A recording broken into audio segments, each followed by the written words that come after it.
Caminando en Silencio és el nou projecte de fotografia online del fotògraf Toni Lara. La presentació d'aquest espai web ens diu que ser fotógrafo és observar el mundo en lugar de solo verlo. I és que això és el que ens demostra amb el seu treball, la seva capacitat de mirar detingudament el que l'envolta i captar amb la seva càmera allò que a altres els passa sovint desapercebut. El Toni és fotoperiodista de professió i un artista de la fotografia de vocació. Soc fotògraf de fa ja quasi 17 anys. És una cosa que la passió i la feina va tota junta. No concebeixo treballar sense fer fotos, ni tampoc sortir al carrer, anar de vacances, fer qualsevol cosa sense portar sempre una càmera, perquè mai sé on puc trobar alguna cosa que m'agradi i que tingui ganes d'ensenyar. La meva feina és de fotoperiodista, treballo al periòdic d'Andorra de fotògraf i és el dia a dia de la informació pura i dura, dels actes que hi ha a Andorra, és un córrer constant i és amb molt poc temps que tenim a vegades treure alguna imatge que hagi d'il·lustrar tant un diari com una portada. I llavors, clar, amb aquest temps tens molt poc temps de pensar, molt poc temps de tenir unes imatges que potser t'agradaria fer diferents, però que per lo que és la informació no es publiquen. I aquelles sempre van guardades en un calaix, sempre les tens amagades. I llavors el tipus de fotografia que faig més per mi és fotografia més de carrer, més espontània, és una fotografia de gent completament anònima, gent del carrer, que no es donin compte de lo que estic treballant i veient la vida com a mi m'agrada veure-la. Primer vaig començar amb el blog de 365 dies, 365 fotos, que com el nom diu era penjar una foto cada dia, i eren sobre aquestes imatges que et parlava abans que es quedaven al calaix o que a vegades quan anava a cobrir una notícia trobava una foto interessant, una foto que m'agradava, que estava o al costat o per darrere de lo que era la informació. Clar, aquella foto no es publicava. Llavors vaig crear el blog per poder publicar d'aquella manera, encara que sigui de forma virtual, però poder publicar aquella fotografia. I a l'acabar amb aquest projecte, que va ser una miqueta dur, cada dia una imatge se'm va fer al final ja molt pesat i també em passava que només publicava una imatge. Llavors hi havia vegades que necessitava 2 o 3 per acabar d'explicar una història. I el blog aquest de Caminando en Silencio neix una miqueta de fer aquesta segona part, una miqueta més extens, que no sigui diari, sinó que sigui quan jo trobo interessant o quan hi ha una cosa que m'agrada, és el dia que ho penjo. I Caminando en Silencio el nom ve d'anar passejant de lo que és la street photo, que és la fotografia de carrer. Street photo és un nom anglès que es fa molt modern ara, però és fotografia de carrer i és veure aquelles situacions d'una vida real, d'una realitat que hi ha, i que jo agafo fragments i els congelo i els guardo.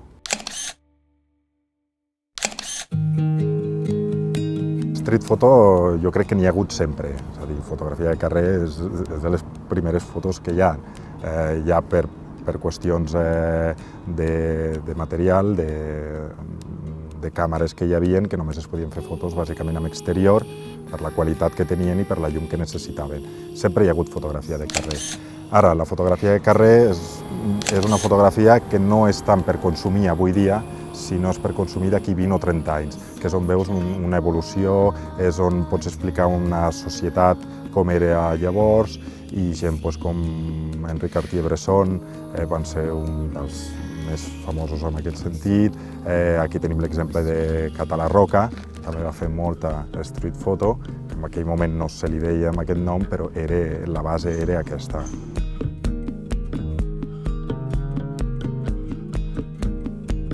El Toni té molt clar que les fotografies que fan al seu temps lliure no tenen cabuda en el mitjà de comunicació on treballa i per això ha optat per les noves tecnologies de blogger per difondre aquesta feina, la de la street photo. Les plataformes del Facebook, el Twitter i l'aplicació Instagram l'ajuden a multiplicar les visites del seu blog. El fet de fer aquestes fotos i posar-les en un blog, primer és perquè amb el diari on treballo és un tipus de fotografia que no té cap sentit, no hi ha notícia, llavors no és publicable, que siguin bones o no té res a veure. Després, sobretot, per lo que faig aquest tipus de fotografia, és per mi, és per aprendre, perquè trobo que la street photo és de lo més difícil.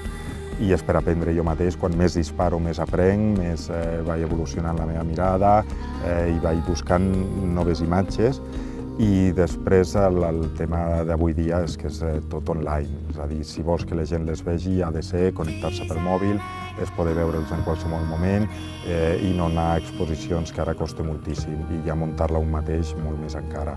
Llavors, per tenir màxima difusió i perquè arribi a més gent, el que jo considero que m'agrada a mi, sí que ho publico al Facebook, ho publico al Twitter, d'aquí veig que hi ha bastantes visites al blog per aquests dos canals, després a l'Instagram, que no és la seva finalitat, però sí que faig un pantallazo de lo que seria el blog i quan hi ha una nova entrada i ho penjo perquè llavors la gent recordi, mira, hi ha una nova entrada per poder entrar, que puguin opinar i bàsicament és amb les xarxes que t'has de moure avui dia. Això està claríssim.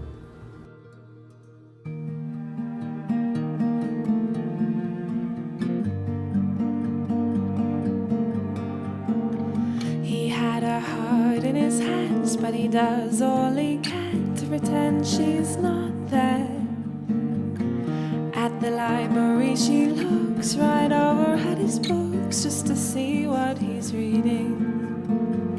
What she'd do for just a taste, such a girl of grace, to try and stir his heart. Even just to touch his hand would be enough, though that he can't.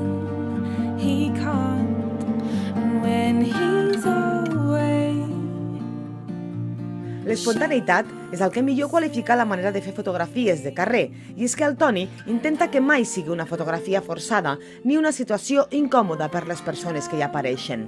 De fet, aquestes gairebé ni el veuen.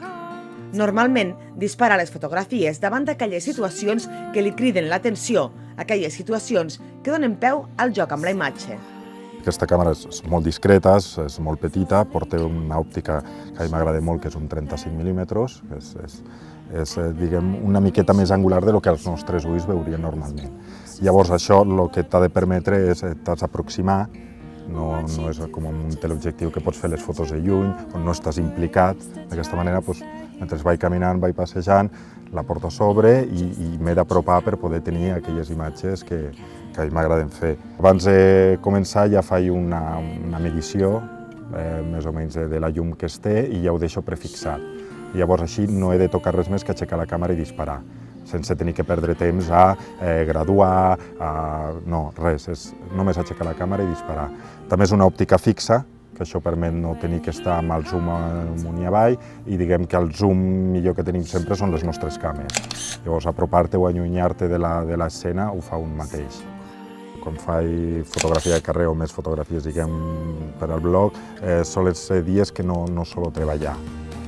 Sí que la porto sempre, perquè mai saps quina situació trobar-te, però és un dia de festa que tinc, una estona que tinc, que vaig a passejar, vaig a voltar pels carrers i a veure el que es mou, trio als llocs no m'importen, pot ser a Andorra, pot ser aquí a la Seu, pot ser un dia de mercat o no, és simplement anar passejant i veure situacions que et poden donar joc. Llavors poden ser situacions o d'alegria, gracioses, poden ser jocs amb formes, amb situacions, o sigui, és bastant espontani tot. Són fotos que és mentre vaig passar que tu dius aquesta per mi és una bona foto o no ho és i llavors no la disparo.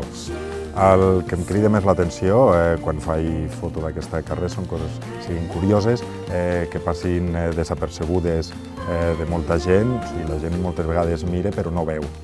I llavors això és el que jo intento, que la gent que passa per allà al costat no hagi vist una imatge que jo sí que li he trobat un sentit. Llavors, un exemple que us podria mostrar, una imatge, per exemple, és dels vostres companys, que estàvem mentre gravàvem el reportatge, seria aquesta d'aquí, on està ell plegat a terra per agafar un plano, suposo, quan jo passés, però just en aquell moment apareixia aquesta família de dones musulmanes i ell se'l veu aquí com resant. I llavors l'he trobat curiós i abans de passar he fet la foto. Llavors això seria una de les imatges. Un altre que et pogués dir d'avui, que segur que entrarà al blog d'aquest dia, seria aquesta aquí on hi ha, per exemple, un aparador amb una dona molt sensual, tocant-se així la cara amb els anells i tot, i hi ha dos padrins just a la cantonada pues, comentant la jugada del Barça. I llavors és aquest contrast entre una cosa i l'altra. But when she comes home, he will fall for Sophie, for Sophie.